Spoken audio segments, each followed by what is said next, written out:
Amen. It's a beautiful Monday morning. Even though it's rainy, it is beautiful nonetheless as we're walking into the locker room. Yes, people, it's all about great sporting news, action, and everything in between. It is 17 minutes past 8 a.m., 22nd day of September 2025. And yours truly, Ayokunmi Kikiri, ready to get into what's been going on over the weekend. And I'm pumped today, and I'm pretty sure you know why. But before I go any further, you know that it's going to be me. And of course, it's going to be the one and only Tega Supreme doing justice to what's going on in sports. Tega, good morning to you. Great to have you in once again. Good morning. It's a Monday morning. Oh, Oh my yes. goodness. So there are people that are below Manchester United like this in this life. Ah, That's if you look around. mm. You mean that there are people that Ruben Amorim can press their neck? Isn't God wonderful? God is doing a great thing. Oh, I did not know. So we'll talk about people that their necks have been pressed by Ruben Amorim. All right. We'll touch on that. The likes of Elke Adorwa, I hope they are feeling fine. This is a new week. I just want to spread love. Do you understand? Okay, that's one. Today also it's Ballon d'Or day today. Yes, Mm. and we are hearing that PSG, in all the fullness of their wisdom, fixed a match for this Monday morning, for this Monday evening. At the same time with the Ballon d'Or, if I'm the organizer, me, I'm not giving medal to anybody that did not attend the tournament. It's that simple. In I PSG's don't care. defense, it was rescheduled now, Tega. I don't care what the vote is. If you did not attend the tournament, you do not get any medal. We'll talk about that on this show. Also, we'll talk about the Lever Cup. The favorites turned out to be beaten woefully. All of Mm. that and more inside the locker room this morning. But before we do any talking, Ayokumi, tell us, how can we be a part of the locker room? Thank you for asking that, Tega, because I've been itching to share the numbers with everyone out there to join us this morning. 0911 That's for WhatsApp to send your messages. You can also send messages on YouTube because we're streaming live at Smooth 981 FM Lagos, Smooth 981 FM Lagos. Get those front row seats. LK Adoroga, I'm calling your name specifically. I need to see you on YouTube. Friday, you were absent. Monday, you won't be absent. Second You time is not a cannot be. charm. You Mm-mm, cannot be. at all. We All right, will not before we let get you. All to right, let's start with the first story. yes, Oh, let's talk sorry. Formula One. So yeah, let's talk Formula One here. We're heading to Azerbaijan. Now, in the context of their battle for the Formula One World Championship, Lando Norris needed a weekend in which his McLaren teammate Oscar Piastri actually dropped the ball. Teka, what happened out there in Baku? I have never seen it. You see how they say this thing that affliction shall not rise again a second time. I don't know whether Oscar Piastri prayed or not. Affliction rose a second time. In fact, so you know how I like to give you hot gist.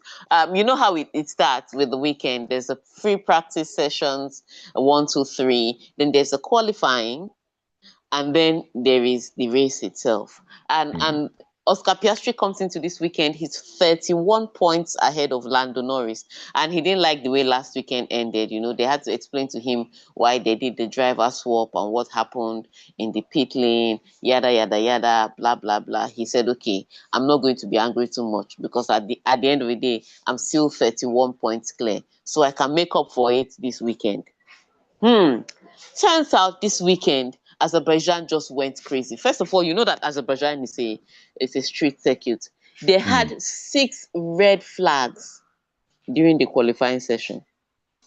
Oh wow. The race was stopped 6 times. I've not seen it before. The highest number we've had before was 5, and that was where it is now. It was at Monza. All those kind of things happen in Italy. But 6 red flags for one race, and it's because people were crashing into the barriers. One of those people, Oscar Piastri. Oh, on a fantastic. on a weekend, he needed to make it big. Oscar Piastri crashed into the barrier. Was one of the cars that crashed into the barrier. So Ferrari did, but let's just focus on Oscar Piastri because they are contenders to win the title. And so he crashed into the barriers, and so everybody was very excited for Lando Norris, right?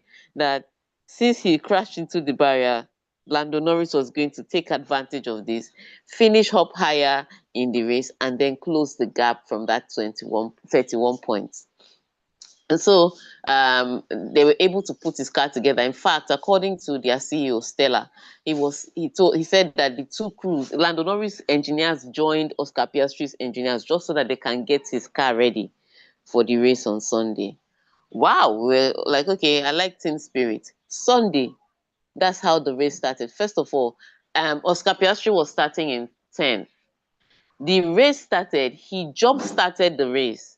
So in his bid to not make them catch you, when you're stealing something and somebody just puts Mm. on the light, you will pause. So in the bid to not let them catch him, he now paused at the time the light turned green for everybody to go. So all of a sudden, he went from 10th to the end of the grid. Wow. And in his bid to get from end of the grid to the front, he overtook the first person, overtook the second person, then crashed into the wall again.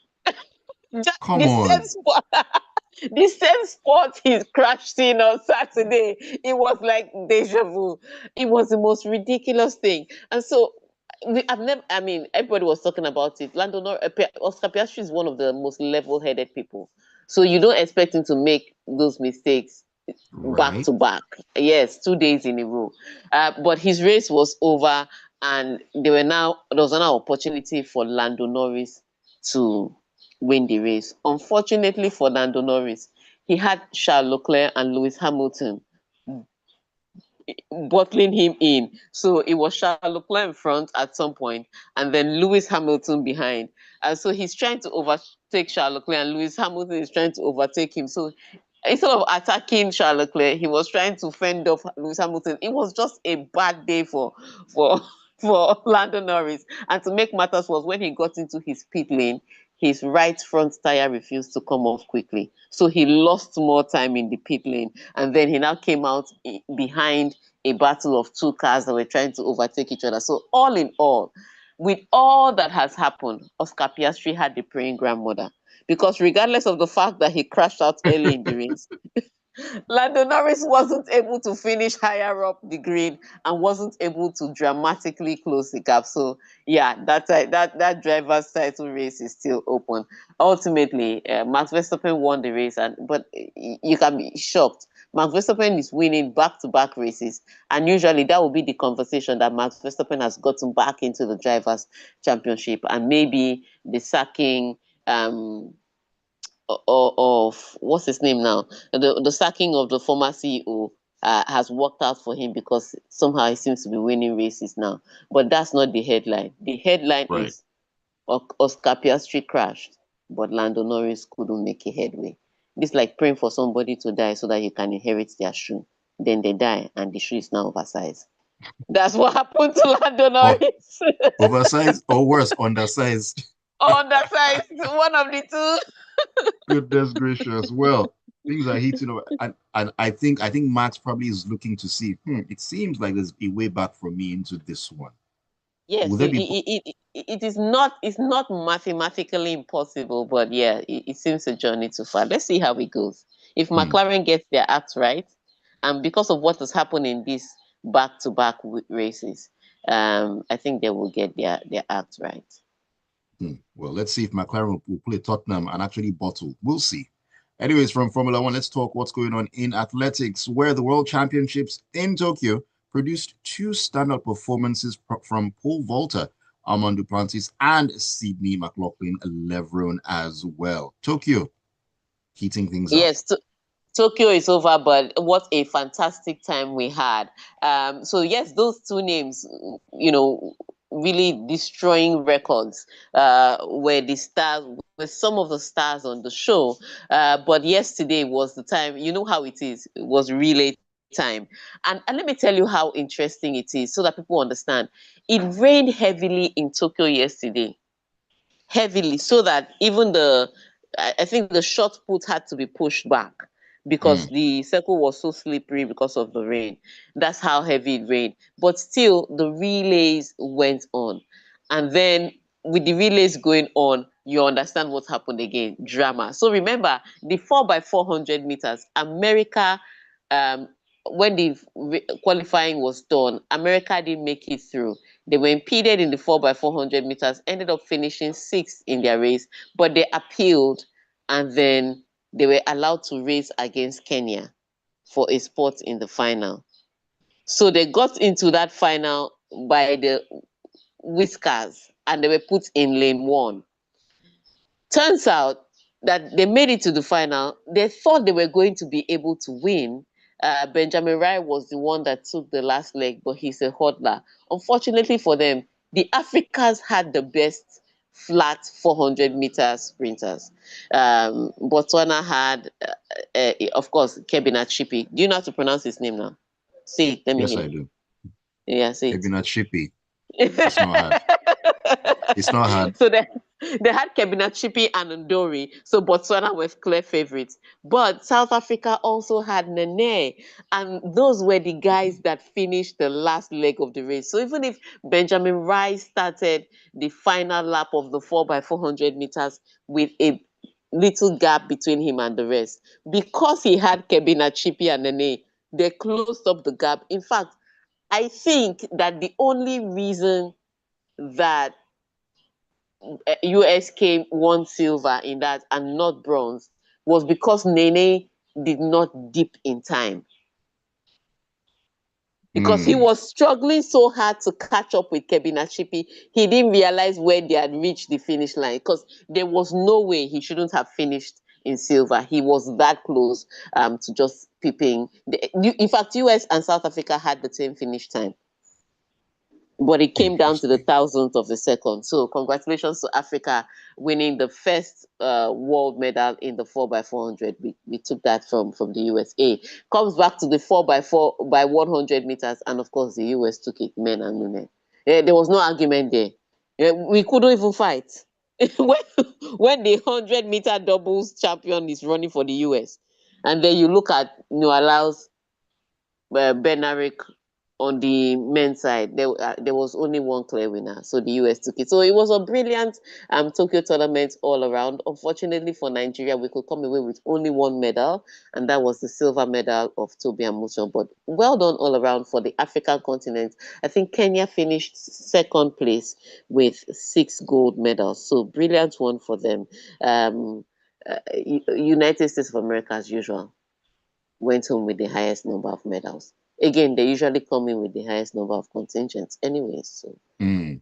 So a but I bigger chance also for have them. to, yeah, bigger chance for them. But I also have to mention that that a lot of Nigerian-born athletes were running for.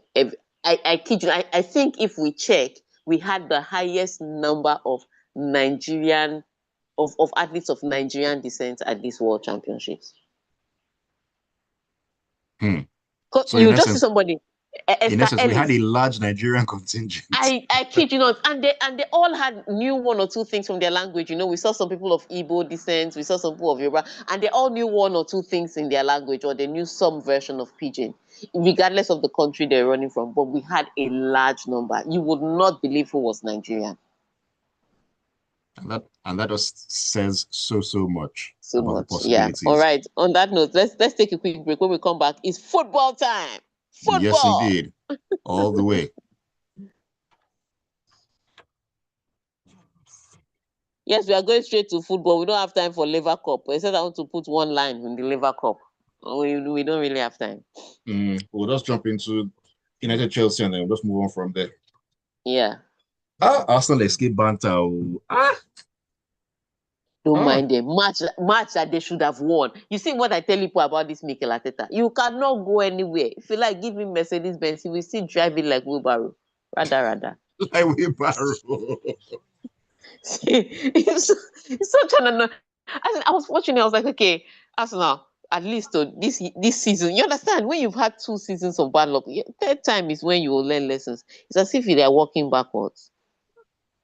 They're like, They're like Mary Mora in the 800 meters. Start the race in gold, finish fifth.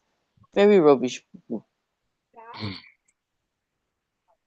The one chance Hey, he had to make a statement. That's why Bernardo Silva says Liverpool is the only title contender they see. He said, and he said it. He said because they've actually won titles when they fought with us. What he's trying to say is Arsenal just fights. They don't win anything.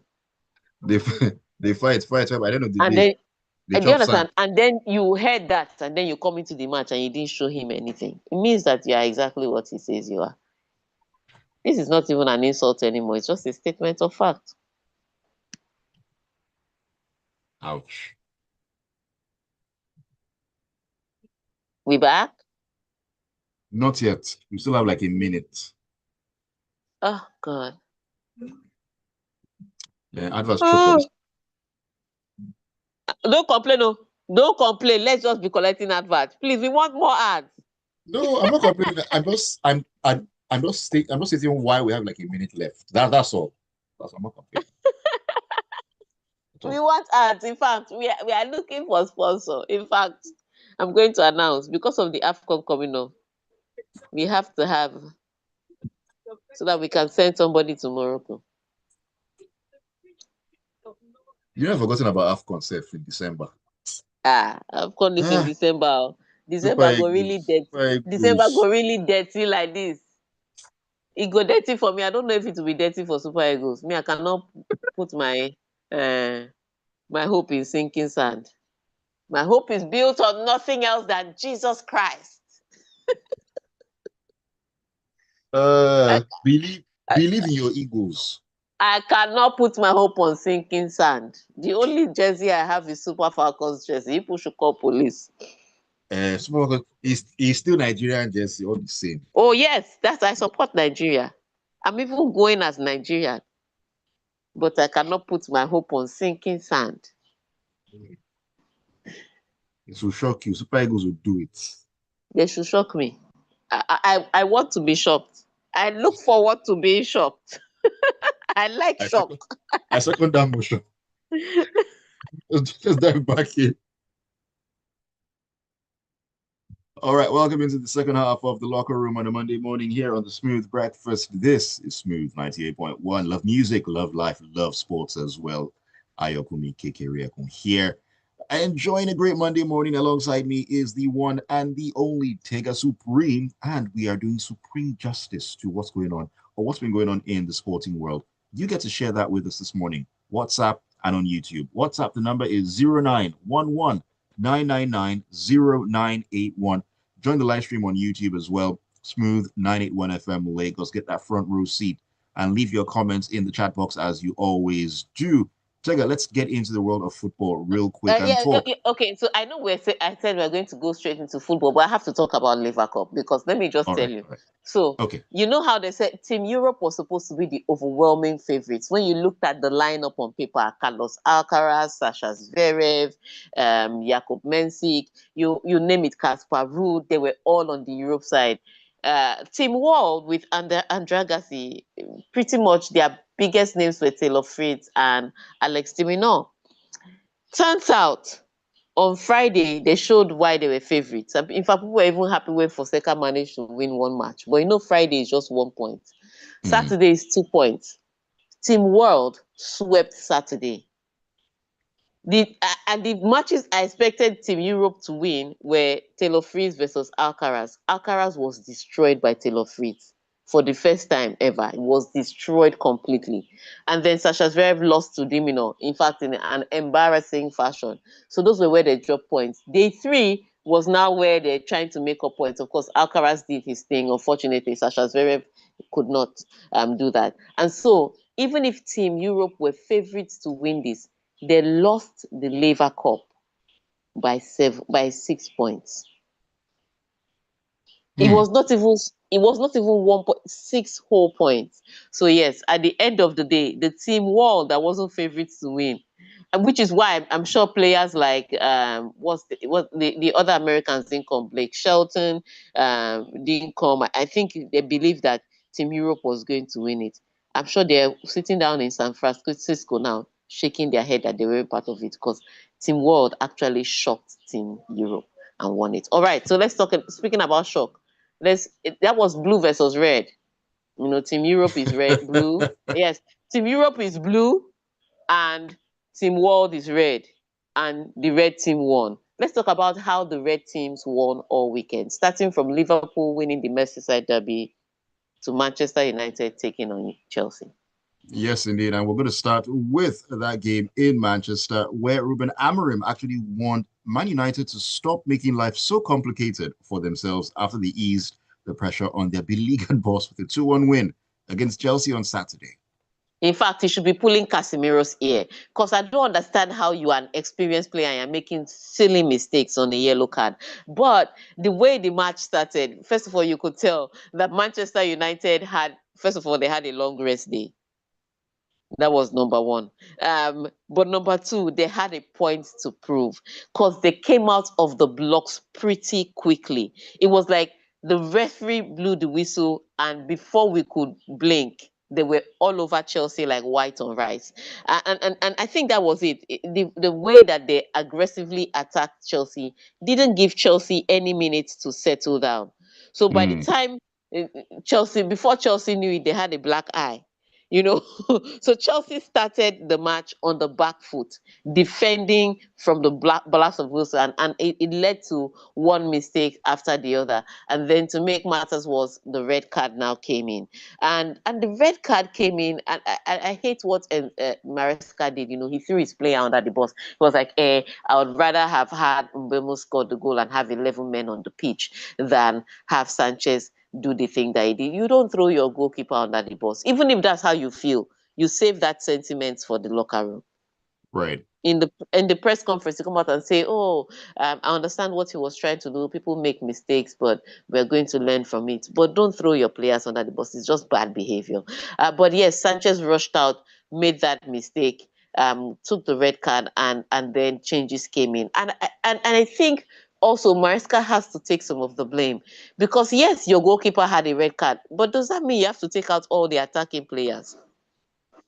Within the first 5 minutes of the game. Do you understand? Did you see the substitutions he started making? It was panic substitutions. So whilst you are blaming Sanchez, I think you should leave some blame for yourself, because the way he changed the game, like we are going to sit back for the rest of the match, you can't do that now.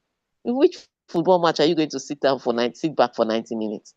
So yes, Sanchez had some blame, but also Maresca has some blame to go around. But I would say this, like I said on Friday, Manchester United have had a way of showing up against the top teams. The question is, can they show up like this consistently and also against the bottom table teams? That's the question Manchester need to answer in order to survive this season.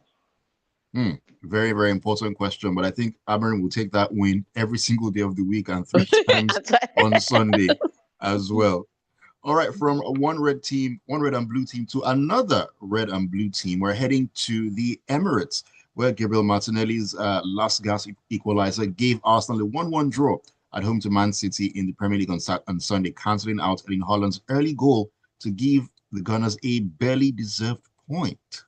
Yes, and I will say this. Pep Guardiola now tried to explain why he decided to pack the bus. He said, like Arsenal made him do it. But you can tell where he is mentally if a Pep Guardiola has decided that it is in this season that he's going to learn how to pack the bus. Because if you saw his substitution, taking out attacking players and bringing in defenders, you will know that he wanted to hold on to his 1 point, Mm, which is surprising because he was respecting a Mikel Arteta who was driving his car with his handbrakes on. Mikel Arteta came out in a press conference to say that nobody questioned him picking those three midfielders against Athletic Bilbao. Yes, Oga, because you face each game with a different tactics based on the opponent you're facing. And in this particular match, Arsenal, if you ask me, had clear advantage. Psychologically, they had clear advantage because Manchester City are not in a good place right now. They were playing at home and they had a team that now has strength in depth. How do you right. start this match with your attack-minded players on the bench? Who was supposed to feed Gyökeres? Was it me? Is he my striker? Do you understand what I mean? So ultimately, he came into this match still afraid of a wounded Manchester City. and you get beaten every time. So yes, it was not a deserved point. The minute he brought in those changes, he brought in Saka, brought in Eze, the game changed. And yes, you can say that the goal came when they brought in Martinelli, but even Martinelli, I felt could have come on in the 65th minute, as opposed to that almost 80th minute that he brought him in. So when you think about it, ultimately this match, these points were dropped by Arsenal because Mikel Arteta didn't believe, even when Pep Guardiola believed in him. Do you know Mm, what it is for Pep Guardiola to be so afraid of you that he's pushing, throwing on defenders and taking off strikers? that says a lot. It says a lot. So as much as people say, "Oh, Arsenal escaped," I don't think they did. They dropped 2 points here, and I think we'll always come back to this match to see the mental state of Mikel Arteta, because this his conservative nature is, I think, what has cost Arsenal the trophies in the last 2 seasons, much more than the injuries that Arsenal fans like to talk about. Mm. Well, points shared in that game, and a lot of other teams in the league will definitely be happy about that, especially a team like Liverpool who are still on top and Yeah, unbeaten. 100% record and doing their job. Ugly, pretty, they do their job nonetheless. Mm. All right, let's head over to La Liga, where Ferran Torres scored twice as Barcelona cruised to a comfortable 3-0 victory over Getafe on Sunday, with Dani Olmo adding the third goal and an assist in another impressive display by Hansi Flick's side. Yes, and then they brought in Marcus Rashford thinking that he will reenact, what he did on Tuesday. They don't know that Marcus Rashford plays one brilliant game and then takes a break. He came on and took a break again. But yes, brilliant result for Barcelona. It's seen as they are chasing down a Real Madrid side that just keeps putting points on the board, and Right. and, and I think that's where it's going to come down to. As it's going to come down to the El Clasicos. What can you do in the El Clasicos? Because as it looks, Real Madrid and Barcelona don't seem as vulnerable against other teams this season. It's like they only have eyes for each other. They've entered the Mm. La Liga room and they've locked eyes from across the room. So it's going to be tough because Real Madrid are winning. Sometimes they're grinding out the results. Sometimes it's pretty, but they're getting the 3 points. And so if Barcelona is going to try and peep them, it has to be on El Clasico Day. Most definitely, that could just be the game that swings things in whichever team's favor. All right, Tiger, let's quickly talk about what went down in Serie A. Do we have time for that? Inter getting a win against Sassuolo 2-1. Yes, Inter finally getting a win. They haven't won since the first day, the first match day when they won their match. After that, it's been horrible for Christian Kivu. But congratulations to him, he's managed to win. Because at some point they were 11th on the table, and that's not how you fight a Napoli side that's consistently putting points on the board. So Inter Milan finally getting to where they need to be and getting the result that they need. If they can just keep this from here, then they will get back into the Scudetto fight. But for now, this win was just good enough. It was just good enough, and I guess they can build slowly on this one. Still a long way to go in marathon season. Okay, All right. Let's let's take your run through messages. messages. Yes, indeed. All right, this is AY Duniru who says the Hansi Flick Barcelona machine is fully operational now. Even without talisman Lamine Yamal, the Barcelona machine keeps on crushing their opponents. Barca now have multiple goal scorers. Anybody can score at Can any time. score. I That's agree. a, that's a scary thing. Stan says, "Good morning, Tega Supremo." Stan, how about me? Don't I deserve good morning? I'm going to block you. No problem. How could a so-called football club, the Get Red Card, play the team with one man down? Truth be told, Manu is dead. Trust me, if not for the early red card to Chelsea, they forbid Manu like thief, like who thief phone for Capital Village. Pep is now the Premier League Mourinho. Ifs No, and maybes, Stan. Ifs and maybes. all I'm saying is that red cards are part of the game. Discipline is part of your tactics. Simple as. Simple as. All right, Larry from the abroad says when the coach throws in the towel with his substitutions, you leave the players no choice. How do you take off Neto, the most electric guy that can counter for you with his pace, which is what you need when you're a man down? Meanwhile, Pep parking the bus against Arsenal. Go and repent. So the end times are truly, truly near. I mean, nobody expected that. All right, on to YouTube. Uche Nawokoye says, United, very good win against Chelsea. Arsenal, how did you not beat City? City and Pep, the beginning of the end. Liverpool look unstoppable with good options all around. United, please step up. We'll take it from here. Padre Payo says, where's LK Adirogba? Please, Ayo, hold your head up higher. You beat the world champions. Nonsense on champions. I don't want to hold it too high, Padre, so that they won't say I'm too proud. I'm just moderately holding it high, Just a little, just a little. a little bit. Deji says, I kept looking out for Nigeria in the relays. The best way to jackpot now is through sports.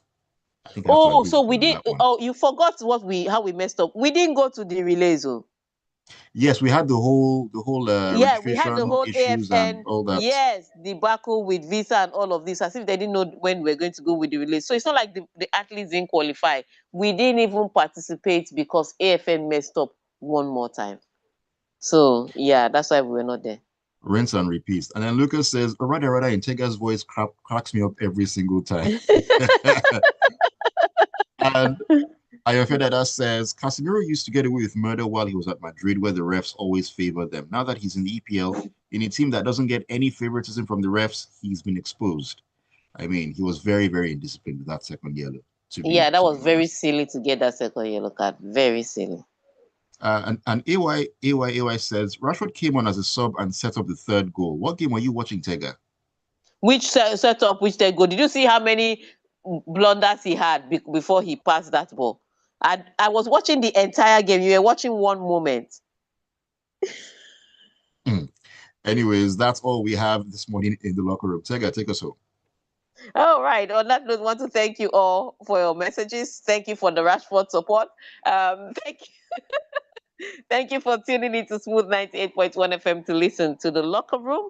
Till we come your way again on Wednesday when we will have the Ballon d'Or and all the arguments and all the fights inside the locker room. Please bring it on. Mm-mm. All right. Till we come your way again on Wednesday. Have a fantastic week. Have a fantastic start to your week, Tega. Thank you so very much, as always. And to you listening to us, thank you so very much for being a part of the locker room and keeping it tuned to Smooth 98.1. Don't go anywhere. 9 o'clock. Great conversation will be coming your way on Lagos Talks.